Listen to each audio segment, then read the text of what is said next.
I'm Daniel Levine, and this is the Bio Report.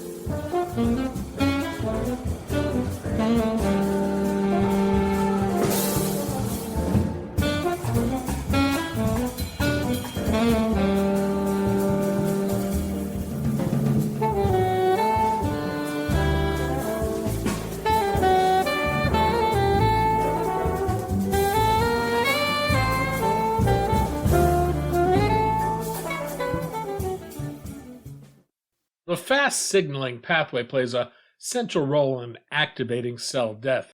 As such, it's implicated in a range of conditions and has been associated with ophthalmic diseases. ONL Therapeutics is developing therapies that target Fas-signaling to address a range of retinal conditions. We spoke to Connie Chang, Chief Operating Officer for ONL Therapeutics, about the role Fas-signaling plays in cell death, how this underlies a number of retinal diseases, and the company's experimental therapy to inhibit Fas-signaling.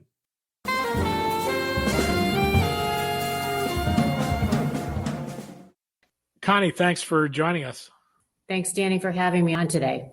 We're going to talk about retinal diseases, ONL Therapeutics, and its efforts to develop therapies that target a key pathway involved in the death of retinal cells. Perhaps we can begin with the need that ONL is seeking to address. What's the range of conditions it's targeting, and how big a need does it represent? Let me start with the vision and mission of ONL Therapeutics. We are an Ann Arbor-based company working in neuroprotection. We are dedicated to protecting the vision of patients living with retinal diseases. And so to your question about the specific indications that we're looking at, it's really exciting. We are now in 3 different clinical indications. We are in 3 different clinical trials. One for regimatogenous retinal detachment. We could talk more about what that is. That is an emergent acute condition of the eye where the retina kind of separates from the back of your eye. We also are studying our lead compound in geographic atrophy, which has gotten a lot of market attention lately, and also open-angle glaucoma. And in terms of market sizes, how big are the markets we're talking about? Well, these are all very large markets. Let me start with the orphan indication, retinal detachment. This is actually not a huge market in terms of how often it happens, but when it happens, it's very emergent. There's about 100,000 detachments that happen a year in the US alone. When this happens, standard of care is to go into the surgical suite. And while 85% of these surgeries are successful, there's actually half of them that reattach the retina, but you don't achieve your 20/20 vision. You're at 20/50 or worse. So that's retinal detachment. When we're talking about geographic atrophy, now we're talking about millions. Geographic atrophy associated with dry age-related macular degeneration. There's at least 3 million people in the US living with that. And unfortunately, because diabetes is often a risk factor and diabetes is increasing in our population, there's just more and more GA is what we call it, geographic atrophy, unfortunately, that patients are suffering from. And last but not least, glaucoma. We're talking about the world's #1 preventable cause of blindness, 40 million worldwide, 5 million in the US alone. How well are these conditions treated today with existing Well, like therapies? I started to talk about, the standard of care in a retinal detachment condition is, surgery. And in the US, we're lucky enough that if you were to experience retinal detachment, which I'll describe in a second, you're going to get into the surgical suite within 1 or 2 days. In other countries, it might be 1 or 2 weeks to wait. What happens in this condition, because not everybody has heard of it, is that your retina, which is the light sensitive portion of your eyes, what helps you see, and all your photoreceptors live there. Your retina kind of comes off the back of your eye. It comes off from all the blood vessels and the nutrients that the photoreceptors need to stay alive. And so, when that happens, you need to get that surgical repair right away. Now, in the interim of when you're diagnosed to when you're in surgery, that retina stays detached. And unfortunately, you can have photoreceptors die. So our lead compound, which is a neuroprotection therapy, we believe will help preserve those photoreceptors, keep them alive while you're waiting for surgery. And again, in other countries, that may be even more of a value proposition because you might be waiting 1 or 2 weeks for your surgery. In geographic atrophy, there's been a lot of market noise this year. There's been 2 other GA products that have hit the market. They're the first ever approved products for geographic atrophy, and that's great for patients. However, there are some side effects that are being studied right now because obviously these patients have been, there's more patients being dosed. And unfortunately, too, it is something where patients have to get an injection in the eye every month or so for geographic atrophy. So the efficacy of these products is still kind of to be determined over time as more patients start on that therapy. And then lastly, glaucoma is something where we actually have been managing a symptom of glaucoma for a long time, and that's elevated intraocular pressure. It's really important to note that 30 to even 40% of the population that has glaucoma doesn't have elevated IOP or intraocular pressure.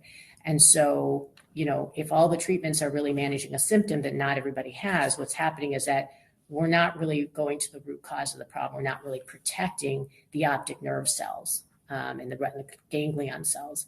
Again, with our company, we're really focused on bringing novel neuroprotection strategies to retina diseases, starting with these 3.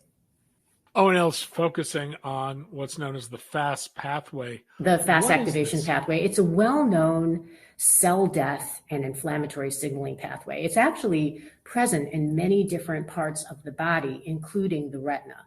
And so what happens is when you have some sort of disease stress in your eye, this leads to an activation of a receptor that's present on your retina. And that's the Fas receptor. When that Fas receptor is activated, it does 2 things. It first signals the cell death pathway. And so in scientific terms, it's called apoptosis. Your cells start to die.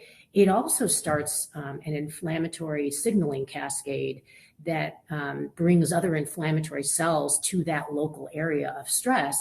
And that just creates a feed-forward loop of more inflammation, more cell death. So what our lead compound, which we call ONL 1204, ONL 1204 actually blocks the naturally occurring Fas receptor on the surface of the retinal cell, and it's a 1-2 punch. It stops the cell death signaling. It also stops the inflammatory signaling. How did the role of this pathway come to be recognized? Well, that's what's really interesting, and that's what I love about being in the biotech field.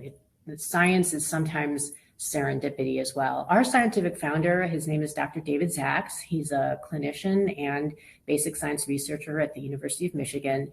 He is a global expert on the Fas signaling pathway. And he actually discovered the precursor to, our current lead compound. He was very early in his career, was reviewing papers about other labs that might be investigating Fas signaling in other organ systems. And I believe he actually collaborated with another academic center that was studying a moiety in the gut, in GI, gastroenterology. And it wasn't working because this is not exactly our lead compound, but it's a small peptide, and it was similar and was broken down systemically. When it's in plasma, our peptide does break down very easily. In the immune privileged eyeball, in the vitreous humor, it actually has a very different chemical property and actually has a very long half-life, ONL 1204. And we can get into that in a moment, but I just wanted to emphasize how science sometimes can be, not a straight line. And David Zaks recognized that, hey, here's this science, this lab that's studying this pathway in GI, and they're not having any luck in that particular disease state. I wonder if I can collaborate with them and start studying this for the eye. And that's really how it all started. How unique is this pathway to the eye, and does targeting it raise concerns about off-target effects elsewhere in the body?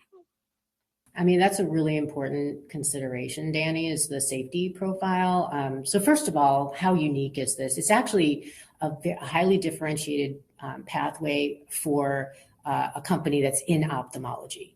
There isn't anybody else that our company is aware of that's studying this particular pathway for the eye. Now, that being said, I think there has been a lot of interest in studying, death pathways in cancer, for instance, and other types of autoimmune diseases.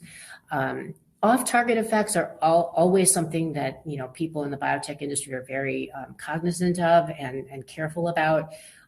Luckily, we've actually studied both non-clinically in animal models, and now we also have clinical data, which suggests, number one, from human PK studies that we've done, there isn't any traceable systemic ONL 1204 that can be found after injection in the eye. So that's good. We're not finding it kind of floating around the rest of the body.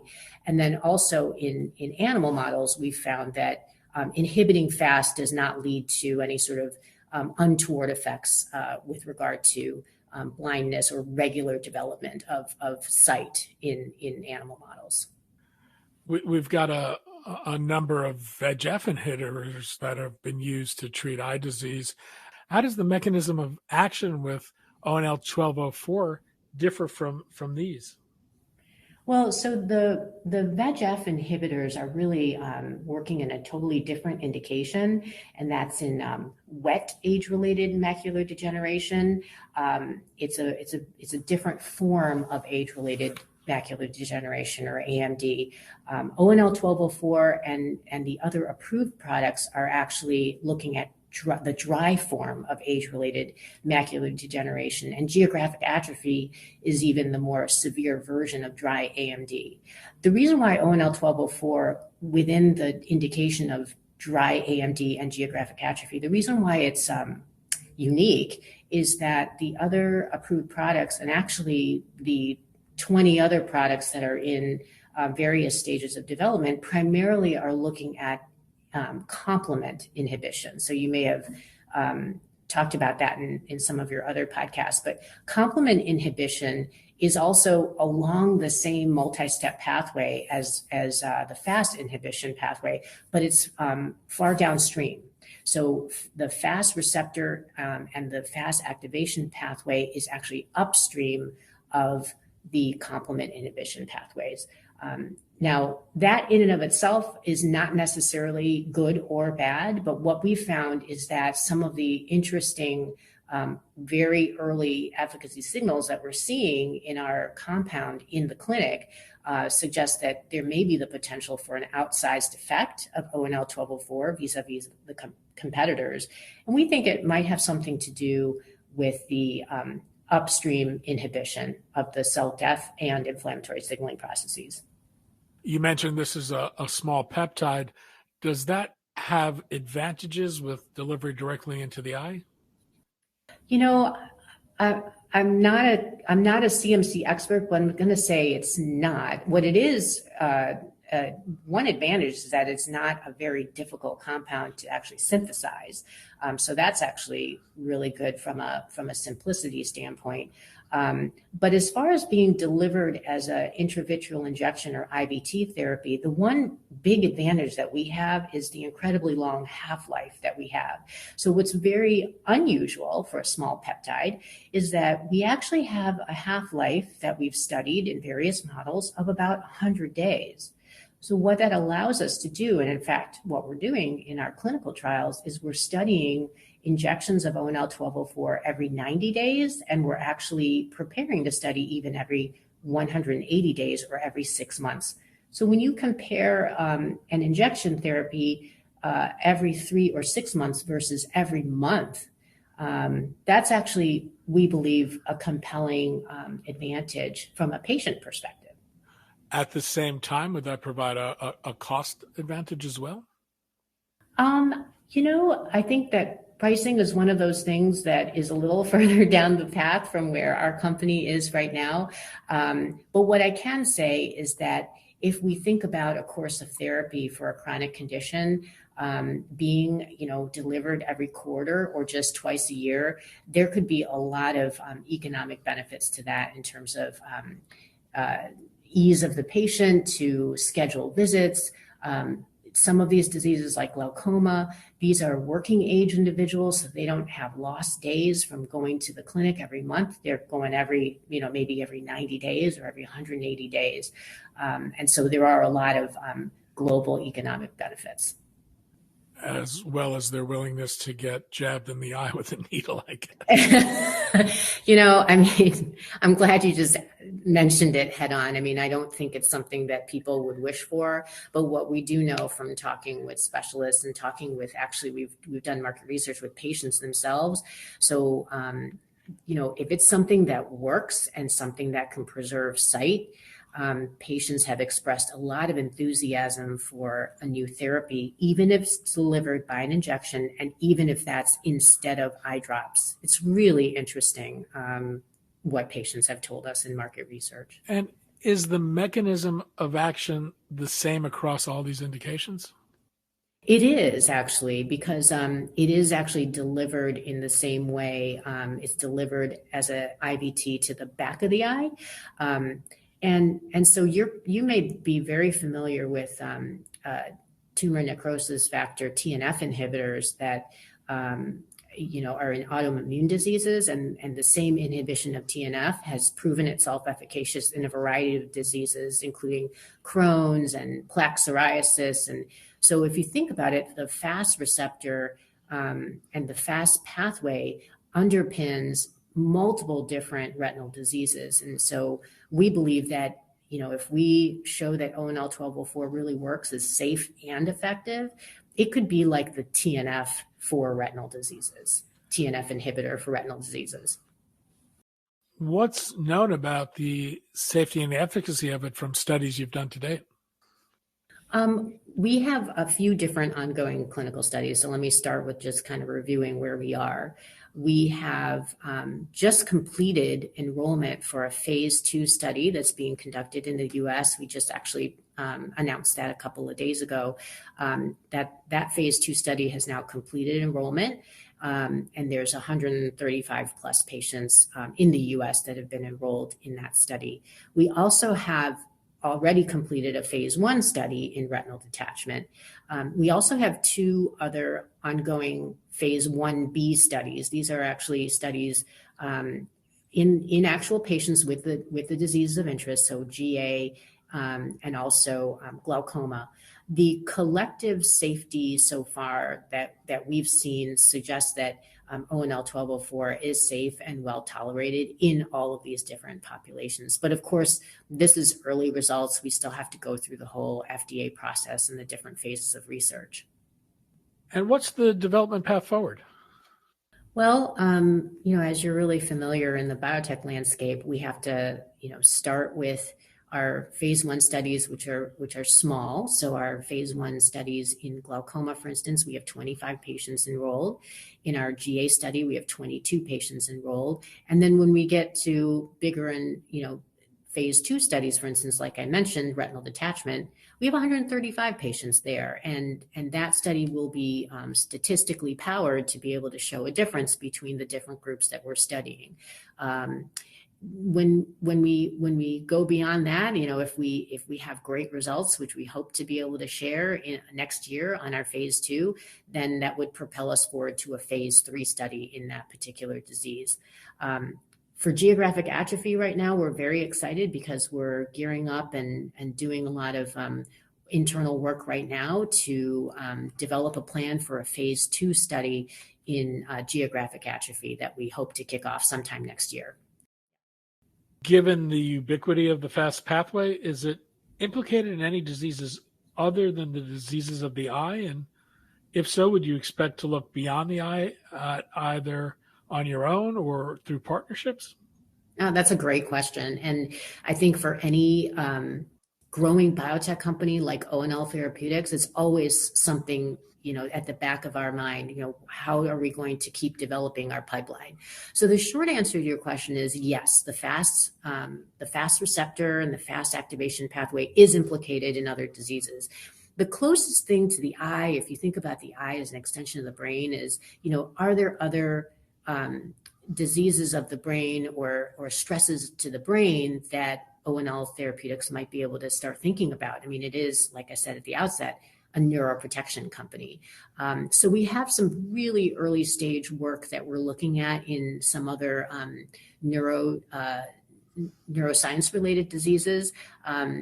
And as far as the pathway to be able to really harden those concepts into actual development plans, that's something that, of course, we just closed a Series C earlier this year, and we'll be looking to raise a Series D going forward. So depending on where our investors take us and the investment thesis, how that evolves, we may very well start to extend beyond the eye at some point. On the pipeline on your website, it indicates the company is also developing a gene therapy. What's the idea here? Would this get the eye to continuously produce a therapeutic peptide rather than requiring repeated injections? It's interesting. We did at one time have the gene therapy in our pipeline. We have since decided to move away from the gene therapy, and it was really a business decision as far as our ability to keep all of these different plates spinning in the air. The original hypothesis and thesis for moving forward with the gene therapy is exactly what you're saying. Is there a way that we can actually create a small manufacturing facility of Fas inhibitor in the eye by, stimulating the cells in the eye to actually produce ONL 1204 itself? Not to get too much into the biochemical weeds, so to speak, there is an exogenous Fas ligand that exists that would normally activate the Fas receptor. And so at one point we were kind of looking at whether we could create that sort of biofactory approach. However, at this point, we are focused 100% on our peptide and moving that forward. You mentioned that there might be a dosing regimen advantage to your therapies over the existing therapies. I'm wondering if there have been any discussions with doctors, and my thought is that they make their money by giving injections. Is there any risk that adoption might actually be hampered, even though patients might benefit from a less frequent dosing? Well, I guess you bring up a good point about thinking about the different economics and incentives and disincentives. I think at least the physicians that we've had a chance to talk to, and also the physicians that make up our kind of friends and family and scientific advisory board, I think patient acceptance is paramount, because that directly leads to, patient compliance and sticking with therapy. So I think that as the category, if we're talking about geographic atrophy, since therapies are new in that category, I think there is a little bit of, to be determined as to how this plays out. But I'm hopeful that the patient burden will be the most important factor as far as longer term adoption. You alluded to the financing you've been doing. In March, the company completed the first tranche of a Series C round. This followed a $46.9 million tranche on a Series B round in January 2022. It's been a tough financing environment, and I take it venture investors are imposing tranches to ensure the company meets agreed upon milestones. What's been ONL's experience raising capital in this environment? Well, I think our experience, as you pointed out, has been pretty positive in 2020. At the end of 2020, even during the pandemic, we did close on that outsized Series B. We actually just closed the second tranche of the Series C. So we closed that tranche in August. So that all of those funds are in. But I won't lie, it's definitely a challenging environment. I think venture investors are shoring up from some of the losses in the biotech sector from the go-go days of 2020 into sort of the reality check of 2021 and last year. That being said, it's still the case, though, that investors do have capital to deploy, and they're looking at compelling compelling companies that are meeting unmet needs. We're very hopeful that, with the support of our existing investors and also potentially new investors, that will get support to bring ONL to the next phase of clinical development. And how far will existing funding take you, and what's the plan for raising additional capital? Our current financial situation is that we have cash to go into the first quarter of 2025. So we feel that in and of itself is a really good situation to be in. We're not, working off of fumes in terms of our cash runway. And I think, we're full guns blazing, trying to get everything all set with our current phase 2 study, and then prepare in retinal detachment and preparing for a potential phase 2 in geographic atrophy. Hopefully that kind of gives you an idea of the financial health of the company. And then, it definitely puts us in a good position to be talking about the strategy for the next 3 to 5 years for the company with our existing and potential new investors. Connie Chang, Chief Operating Officer for ONL Therapeutics. Connie, thanks so much for your time today. Thanks so much, Danny, for having me. Take care.